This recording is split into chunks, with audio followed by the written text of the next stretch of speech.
Our third crochet block is going to be a double crochet, and here is what it will look like right there.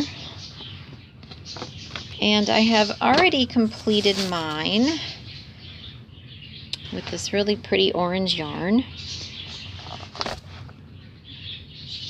And so, unique to these taller stitches, you'll see on the side you'll have what looks to be like a really lacy edging. So you'll get that with your double crochet and treble crochet stitches. And that's because you're using the turning chain as the very first stitch of the row, and they're not as thick as your work stitches, so it gives you that very lacy edge to it. Okay, so to work this now in the book, you are going to have 25 stitches across, and it's going to, you want your measurement to be 7 inches across and 7 inches in length up and down. So to get started, you're gonna make your slip knot. Make sure you always leave a 6-inch tail so that you have a tail end to weave in later. And so you're going to make 25 stitches with an additional 2 turning chains at the end. So you will have a total of 27 chains. I am going to just make 5 stitches to demonstrate to you, so I will need to make 7 chains so that I have the additional 2 chains. And the additional 2 chains is just on the beginning chain. Okay, so that's 1, 2, 3, 4, and 5, and I need 2 more additional chains above and beyond my stitch count just for the beginning chain. Okay, so to start, you're going to flip over your work and you're going to yarn over. And I flipped over my work because I want to work into the back of the chain. So you're going to actually do your very first stitch in the 4th chain from the hook. So you're going to skip chain 1, chain 2, chain 3, because that is going to be your very first stitch in double crochet. So I'm going to go over here to chain 4. I've got a yarn over on my hook, and I'm going to insert my hook into the back loop, yarn over and pull up a loop, yarn over and pull through 2 loops, and yarn over and pull through 2 loops. So when you skipped those very first 3 chains and went into the 4th chain, those very first 3 chains are actually going to become your very first stitch of the row, versus single crochet and half double crochet where we were just making the turning chains and they were hanging out at the side. The turning chains in double crochet and treble crochet actually count as your first stitch of the row. So to make your next stitch, yarn over and go into the back loop. If you need to flip your work to find the back loop easier, you can see the front of your chain and just flip it to find that back loop right there, and insert your hook under that back loop, yarn over and pull up a loop. You'll have 3 loops on your hook, yarn over and pull through 2 loops, and then yarn over again and pull through the last 2 loops. So now we have 3 stitches. So here's the first 2 that we worked, but again that turning chain at the side makes the very first stitch of the row. And if you're looking at the top, there's the one that we just worked, and that's the very first one that we worked. And you'll see this chain 3, 1, 2, and 3. That's the 3 chains that we skipped. Now when we come back around on the next row, on row 2, that top, the chain 1, chain 2, chain 3, that chain 3 right there is actually what we're going to work into as the last stitch of our second row.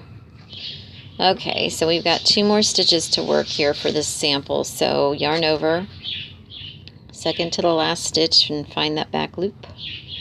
And insert your hook under that loop and yarn over and pull up a loop.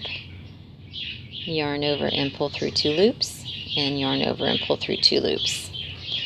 And for the last stitch, that's your slip knot, and that's your chain.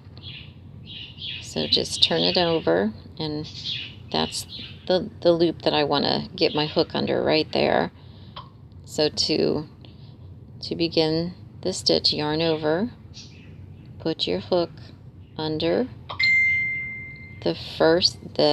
put your hook under that back loop of that chain, yarn over and pull up a loop, yarn over and pull through 2, and yarn over and pull through the last 2 loops. Okay, so taking a look at what we've got, you've now got 5 stitches here. 1, 2, 3, 4, and 5. And you can see how that chain 3 that we skipped at the very beginning, you can see how that becomes a stitch on your row. And if you count it from the top,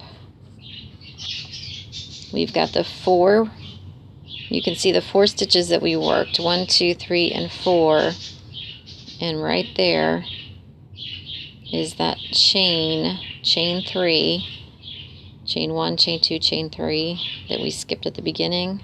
And again, this is what we're going to work into when we come back around on the second row. This will be our last stitch that we work in the second row.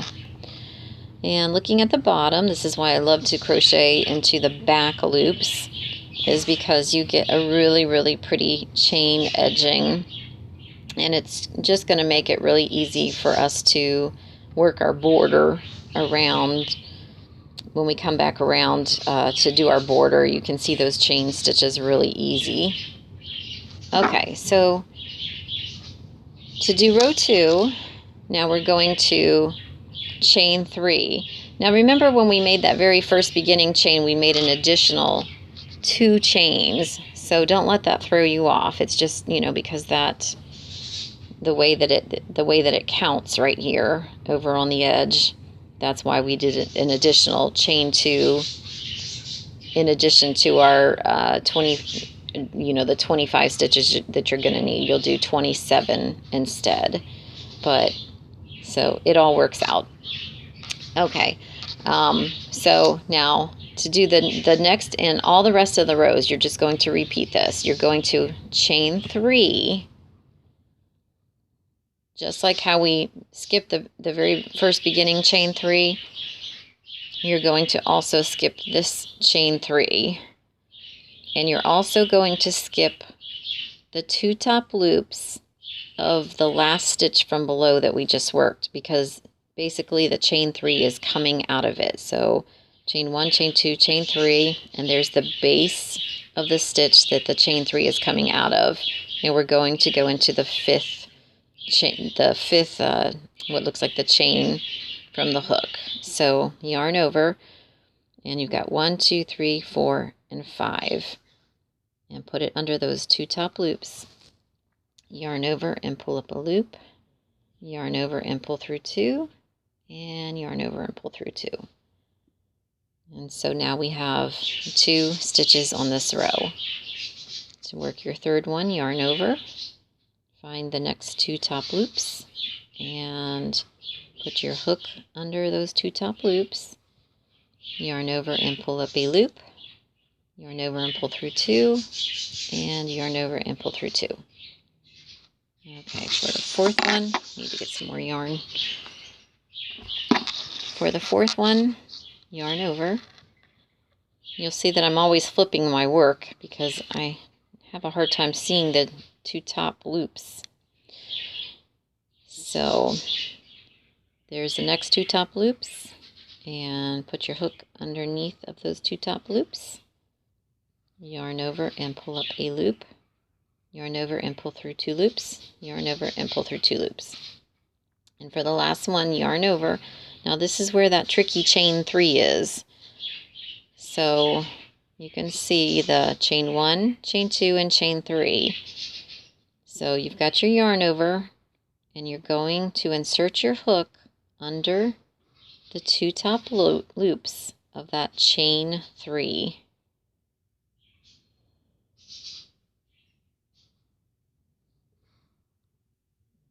And you'll yarn over and pull up a loop through that chain 3, yarn over and pull through 2, and yarn over and pull through 2.